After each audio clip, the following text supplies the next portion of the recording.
फेबरवरी कश्मीर से आज़ाद यकजहती तौर 7 फलाई तंजीमन समाजी अगवान बुलरी शाह करीम ताईं रैली कढी वई।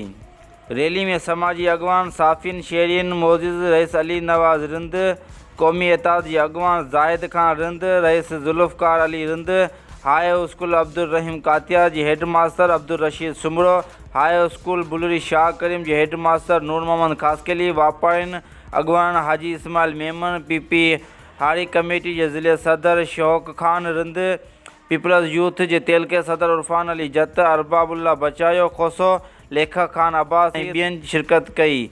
जॾहिं त रैली में शरीक अगवान पाकिस्तान में कश्मीर जा हथनि में झंडा ऐं बैनर खणी पाकिस्तान ज़िंदाबाद, पाक फौज ज़िंदाबाद, कश्मीर बनेगा पाकिस्तान जा नारा हणंदे प्रेस क्लब बुलरी शाह करीम ताईं पहुती, जिते अगवान मीडिया के ॿुधायो त ज़ुल्म कश्मीर सां ज़ुल्म थी रहियो आहे, मुसलमाननि जी नस्ल कशी कई पई वञे, दुनिया तमाशाई बनियल आहे। वधीक हिन चयो त पाकिस्तान जो बच्चो कश्मीर सां गॾु आहे, कश्मीरनि सां एके तौरु अॼोके ॾींहं खां कारो ॾींहुं मल्हायो पियो वञे।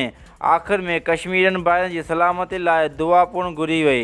रिपोर्ट दिल नवाज़, बुलरी शाह करीम, शाहीन न्यूज़।